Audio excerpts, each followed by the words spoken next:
Hello दोस्तों, तो कैसे हैं आप लोग। आज के इस वीडियो में हम आपको बताने वाले हैं टैली प्राइम में स्टॉक एजिंग एनालिसिस रिपोर्ट के बारे में। आज हम आपको बताएंगे टैली प्राइम में स्टॉक एजिंग एनालिसिस रिपोर्ट का यूज़ क्या होता है और कैसे हमें स्टॉक एजिंग एनालिसिस रिपोर्ट को एनालाइज करना है। तो आइए इसको डिटेल में समझते हैं। तो स्टॉक एजिंग एनालिसिस रिपोर्ट से मतलब ये है कि हम अपने आइटम की एज वाइज रिपोर्ट को एनालाइज कर सकते हैं।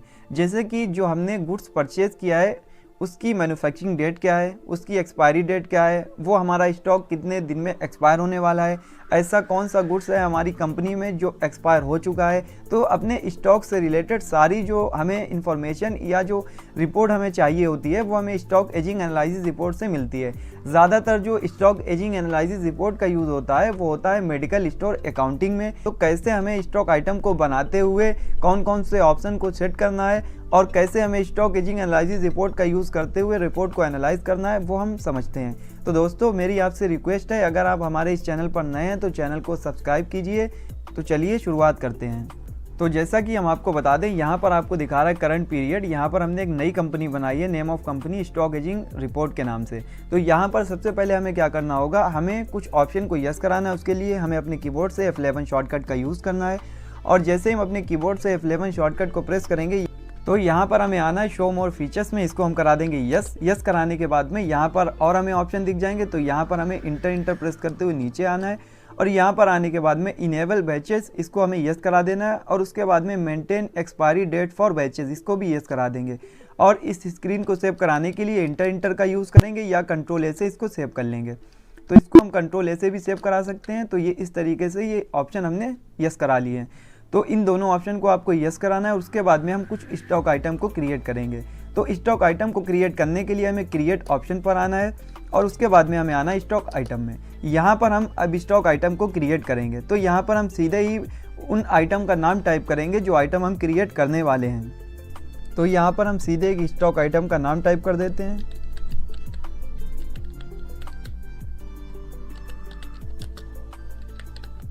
तो यहाँ पर हमने सीधे ही टाइप कर दिया पैरासीटामोल टैबलेट। यहाँ पर नीचे आएंगे, इसको हम प्राइमरी लेंगे और इसके बाद में हम इसकी यूनिट को क्रिएट करेंगे। तो यहाँ पर हम यूनिट में डाल देते हैं स्ट्रिप्स।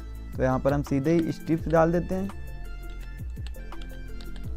तो यहाँ पर हमने सीधे ही टाइप कर दिया स्ट्रिप्स और यहाँ पर स्ट्रिप टाइप करने के बाद में फॉर्मल नेम में अगर आप चाहें तो इसका फॉर्मल नेम टाइप कर सकते हैं और यूनिट क्वांटिटी कोड में भी हम स्ट्रिप्स को ले लेंगे। तो यहाँ पर हम ले लेंगे टैबलेट्स ई आ गया, स्ट्रिप हमने टाइप किया था और यहाँ पर हम इसको कर लेंगे सेव।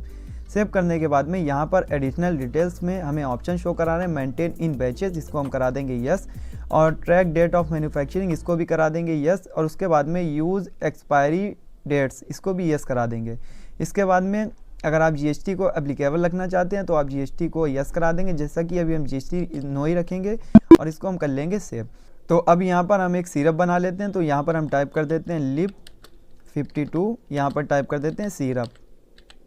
तो यहाँ पर हमने लिप 52 सिरप टाइप कर दिया और उसके बाद में आने के बाद में प्राइमरी लेंगे और प्राइमरी लेने के बाद में यहाँ पर हम इसको यूनिट को क्रिएट करेंगे। तो यहाँ पर हम इसको क्रिएट पर जाएंगे, यहाँ पर टाइप कर देते हैं पीसेस और यूनिट क्वांटिटी कोड में पीसेस टाइप कर देंगे। आप चाहें तो नंबर्स भी ले सकते हैं। तो यहाँ पर हम इसको कर लेंगे सेव। सेव करने के बाद में मेंटेन इन बैचेस, इसको हम करा देंगे yes. Track date of manufacturing, इसको करा देंगे यस और यूज़ एक्सपायरी डेट, इसको भी करा देंगे यस। यस कराने के बाद में इसको भी कर लेंगे सेव। तो सेव करने के बाद में अब हमें इसके बटन को प्रेस करते हुए गेटवे ऑफ टैली पर आना है। तो सबसे पहले हमने क्या किया था, कुछ ऑप्शन को यस कराया था और ऑप्शन को यस कराने के बाद में हमने स्टॉक आइटम को क्रिएट किया है इन्फॉर्मेशन को फिल करते हुए। अब हमें क्या करना है, परचेज़ की एंट्रीज को पास करना है। तो हम सीधे ही आएंगे वाउचर्स में और यहाँ पर परचेज़ वाउचर की शॉर्टकट F9 को प्रेस करेंगे। तो यहाँ पर परचेज़ वाउचर ओपन हो जाएगा। जैसा कि हमें यहाँ पर एक सप्लायर इनवॉइस नंबर पूछ रहा है तो यहाँ पर हम एक नंबर डाल देंगे 1। उसके बाद में डेट लेंगे 1 अप्रैल 2024। यहाँ पर पार्टी अभी कोई भी क्रिएट नहीं है तो हम क्रिएट पर जाकर एक पार्टी बना लेते हैं। तो यहाँ पर हम डाल देंगे मोहन। अंडर ग्रुप में हम ले लेते हैं संडी क्रेडिटर और यहाँ पर maintain balance bill by bill को यस रखेंगे और इसको इंटर प्रेस करते हुए अभी किसी भी इंफॉर्मेशन को फिल नहीं करेंगे और सेव कर लेंगे। तो यहाँ पर आगे बढ़ जाएंगे और यहाँ पर एक लेज़र बनाएंगे क्रिएट पर जाकर परचेज़ का। तो यहाँ पर हम टाइप कर देते हैं परचेज़ अकाउंट और अंडर ग्रुप में परचेज़ अकाउंट को टाइप कर देंगे। यहाँ पर हम इसको कर लेंगे सेव। सेव करने के बाद में नीचे आएंगे, स्पेस बटन को प्रेस करेंगे और यहाँ पर लिप 52 सिरप को सिलेक्ट करेंगे। यहाँ पर न्यू नंबर हमसे पूछ रहा है तो यहाँ पर हम इंटर प्रेस कर देंगे और यहाँ पर कोई भी एक नंबर डाल देते हैं 101। फिर यहाँ पर हम क्या करेंगे, क्वांटिटी ले लेते हैं, कितना पीस परचेज करने वाले हैं, मान लेते हैं यहाँ पर 100 पीस परचेस करने वाले हैं। इसी तरीके से यहाँ पर हम टाइप कर देते हैं इसका रेट क्या है, तो यहाँ पर हमने इसका रेट टाइप कर दिया है। तो रेट जैसा कि हम इसका टाइप कर देते हैं, यहाँ पर मान लेते हैं सिरप है तो इसका रेट ले लेते हैं यहाँ पर 150। तो इस तरीके से पर पीस के हिसाब से रेट आ जाएगा, नीचे आएंगे। अब यहाँ पर हमें दिखा रहा है मैन्युफैक्चरिंग डेट, एक्सपायरी डेट। तो यहाँ पर हमें अपने आइटम की मैन्युफैक्चरिंग और एक्सपायरी डेट को टाइप करना होगा। तो मान लेते हैं जो हमारे आइटम की मैन्युफैक्चरिंग डेट है वो है 1 अप्रैल और एक्सपायरी डेट है इसकी 1 जून, और यहाँ पर इंटर प्रेस कर देंगे और इस आइटम को सेव कर लेंगे। इसी तरीके से नीचे आएंगे, दूसरे आइटम को सिलेक्ट कर लेते हैं पैरासीटामोल टैबलेट, यहाँ पर न्यू नंबर ले लेंगे, यहाँ पर हम नंबर ले लेते हैं, यहाँ पर उसकी क्वांटिटी डाल देते हैं, तो यहाँ पर क्वांटिटी डाल दी है। इसका रेट हम ले लेते हैं, तो इसका रेट ले लेते हैं 10 रुपये पर स्ट्रिप के हिसाब से। तो यहाँ पर हमने ले लिया है 10 रुपये, और यहाँ पर हम लेने के बाद में इसकी जो मैन्युफैक्चरिंग डेट है वो हम ले लेते हैं 1 मई। यहाँ पर आगे बढ़ जाएंगे और इसकी जो एक्सपायरी डेट है वो हम ले लेते हैं 1 अगस्त और इंटर प्रेस करेंगे। इसको सेव कर लेंगे इंटर प्रेस करते हुए। तो ये जो आइटम है वो हमने परचेज़ कर लिया है। और आइटम को परचेस करने के बाद में जैसा कि हम आपको दिखा दें स्टॉक समरी में, ये हमने 2 आइटम परचेस कर लिए हैं, Liv 52 syrup, paracetamol tablet 100 piece. तो इस तरीके से हमने इसको परचेस कर लिया है। परचेस करने के बाद में अब हमें क्या करना होगा, अपना जो स्टॉक आइटम है उसकी रिपोर्ट को एनालाइज करना है। तो स्टॉक एजिंग एनालिसिस रिपोर्ट को देखने के लिए हमें कहाँ जाना है, हमें सीधे ही आना है डिस्प्ले मोर रिपोर्ट्स में। उसके बाद में हमें आना है यहाँ पर स्टेटमेंट ऑफ इन्वेंट्री में। उसके बाद में हमें मिल जाएगा मोमेंट एनालिसिस के नीचे एजिंग एनालिसिस, इस पर हम इंटर प्रेस कर देंगे। इंटर प्रेस करने के बाद में हम इंटर प्रेस करेंगे तो यहाँ पर हमें वो दोनों आइटम शो करा देंगे जो हमने अभी क्रिएट कर रखे थे। तो जैसा कि यहाँ पर शो करा रहा है, जो हमने आइटम बना रखे थे वो शो करा रहा है यहाँ पर लिव 52 सिरप और यहाँ पर पैरासीटामोल टैबलेट। अब यहाँ पर हमें क्या करना है, इनकी एक्सपायरी डेट और मैन्युफैक्चरिंग डेट को देखना है। तो सबसे पहले हमें इसको लाने के लिए अपने कीबोर्ड से अल्ट के साथ F1 को प्रेस करना है। जैसे हम अपने कीबोर्ड से अल्ट के साथ F1 को प्रेस करेंगे, यहाँ पर हमें बैच नंबर शो करा रहा है जो हमने डाला था 101 102, और यहाँ पर एक्सपायरी डेट शो करा रहा है 1 जून 2024 लिव 52 सिरप की और पैरासीटामोल टैबलेट की है 1 अगस्त 2023। तो जैसा कि यहाँ पर अमाउंट शो होकर आ रहा है, अगर आप अमाउंट को हाइड करना चाहते हैं तो आप अपने कीबोर्ड से F7 शॉर्टकट का यूज़ करेंगे, ये अमाउंट जो है वो हाइड हो जाएगा। तो जैसा कि यहाँ पर डेट है आज 1 अप्रैल 2024। तो अब हम इस रिपोर्ट को डिटेल में समझते हैं। तो सबसे पहले हमें क्या करना है, हमें अपने आइटम की मैन्युफैक्चरिंग डेट को देखना है। तो उसके लिए हमें क्या करना है, यहाँ पर साइड में आपको दिख रहा है F9, यहाँ पर दिख रहा है एजिंग स्टाइल। तो आप एजिंग स्टाइल पर आकर क्लिक कर देंगे तो यहाँ पर ये विंडो आपके लिए ओपन हो जाएगी। या आपको इसकी शॉर्टकट का यूज़ करना है तो आप अपने कीबोर्ड से F9 शॉर्टकट का यूज़ करेंगे और यहाँ पर एजिंग स्टाइल आ जाएगी। यहाँ पर आपको दिखा रहा है by date of purchase, by expiry date, by manufacturing date, to be expired. अब हम इन ऑप्शन के बारे में आपको डिटेल में बताएंगे। तो सबसे पहले हम देखते हैं बाय डेट ऑफ परचेज। तो हमारे उस आइटम की डेट ऑफ परचेज क्या है कि जिस दिन हमने माल को परचेज किया था, तो वो यहाँ पर सारे कॉलम में शो कराएंगे कि 45 दिन के अंदर हो चुके हैं इस माल को खरीदे हुए। इसी तरीके से हम क्या करेंगे, F9 शॉर्टकट का यूज़ करेंगे और यहाँ पर लेते हैं बाय मैन्युफैक्चरिंग डेट। तो यहाँ पर आप देख रहे होंगे कि यहाँ पर MFG डेट आ रहा है ऊपर लिखकर और यहाँ पर दिखा रहा है 1 अप्रैल 2024 लिव 52 सिरप की है और पैरासीटामोल टैबलेट की जो है वो 1 मई 2023। तो यहाँ पर इस तरीके से शो करा रहा है। तो ये हमारी आ रही है मैन्युफैक्चरिंग डेट। इसी तरीके से अगर हमें इसकी एक्सपायरी डेट को चेक करना है तो हम कैसे चेक करेंगे, तो यहाँ पर हमें क्या करना है, अपने कीबोर्ड से F9 शॉर्टकट का यूज़ करेंगे, यहाँ पर लेंगे बाई एक्सपायरी डेट और यहाँ पर ये आ जाएगा। तो इसकी एक्सपायरी डेट क्या है, 1 जून 2024 और इसकी जो इसकी है 1 अगस्त 2023। तो इस तरीके से आप एक्सपायरी डेट भी देख सकते हैं और यहाँ पर आपको दिखा रहा है कि ये जो आपका आइटम है लिव 52 सिरप, ये 45 दिन के अंदर एक्सपायर होने वाला है और यहाँ पर नीचे वाला आइटम है ये जो है वो 180 दिन हो चुके हैं और ये एक्सपायर होने वाला है। तो इसी तरीके से इसके नीचे वाला ऑप्शन भी समझ लेते हैं। F9 प्रेस करेंगे, यहाँ पर लेते हैं टू बी एक्सपायर्ड।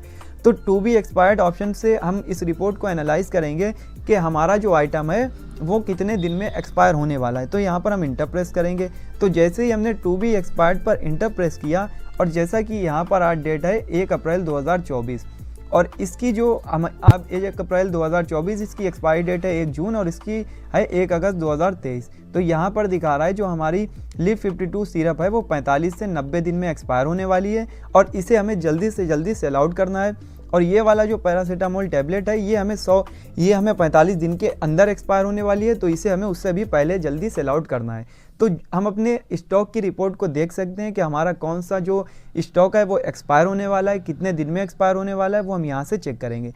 तो अब हम दोबारा से F9 को प्रेस करेंगे, जैसा कि हमने आपको बताया बाय डेट ऑफ परचेज के बारे में, बाय एक्सपायरी डेट के बारे में, बाय मैन्युफैक्चरिंग डेट के बारे में, टू बी एक्सपायर्ड ऑप्शन के बारे में। तो इसमें जो सबसे अच्छा ऑप्शन है वो है टू बी एक्सपायर्ड, यानी हमारा जो आइटम है वो कितने दिन में एक्सपायर होने वाला है। तो इसका हम ऑप्शन का यूज़ कर सकते हैं अपने स्टॉक को देखने के लिए कि कितने दिन में एक्सपायर होने वाला है।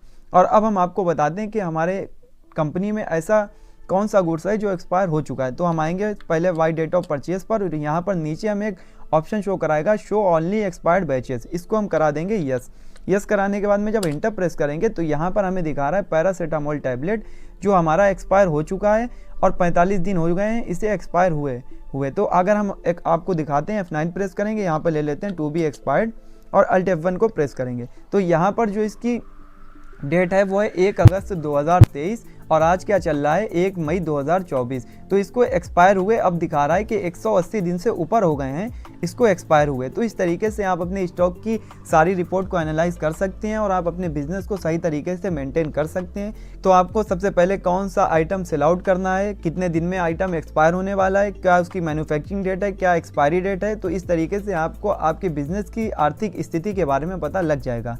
तो इस तरीके से आपको इन ऑप्शनों का यूज़ करते हुए आपको स्टॉक एजिंग एनालिसिस रिपोर्ट को समझना है।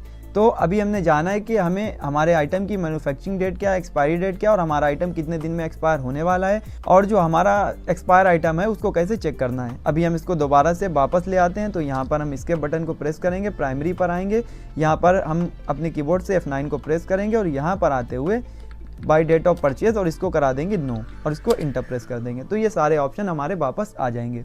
तो जैसा कि यहाँ पर एक ऑप्शन आपको और शो करा रहा है एजिंग पीरियड के नाम से, तो यहाँ पर हम सीधे आकर एजिंग पीरियड पर क्लिक कर देंगे जिसकी शॉर्टकट है F6। तो आप अपने पीरियड को भी सेट कर सकते हैं यहाँ से, जैसा कि आप रिपोर्ट किसके हिसाब से देखना चाहते हैं, आप मंथ वाइज देखना चाहते हैं, आप 2 महीने के हिसाब से, 3 महीने के हिसाब से, वो यहाँ पर टाइप करेंगे। जैसे यहाँ पर शो करा रहा है 45 से 90, 90 से 180 इस तरीके से दिखा रहा है। जैसे हम यहाँ पर टाइप कर देते हैं 30, 30 से 60, 60 से 90, 90 से 120, 120 से 180। तो इस तरीके से कॉलम शो हो जाएंगे। हम इंटर प्रेस कर देंगे तो अब आप देखेंगे कि यहाँ पर कॉलम दिखा रहा है 30, 30 से 60, 60 से 90, 90 से 120, 120 से 180, 180 से भी ऊपर शो करा रहे हैं और यहाँ पर निगेटिव स्टॉक क्वांटिटी भी शो करा रहा है। तो जैसा भी आप अपने एजिंग पीरियड को सेट करना चाहें आप अपने उसके हिसाब से देख सकते हैं। तो ज़्यादातर आप मंथली वाइज का यूज़ करते हैं क्योंकि मंथ वाइज हमें अपने स्टॉक की रिपोर्ट को देखना होता है कि अगर मंथ वाइज एक्सपायर होने वाला है तो उसके हिसाब से हम इसको सेट करेंगे।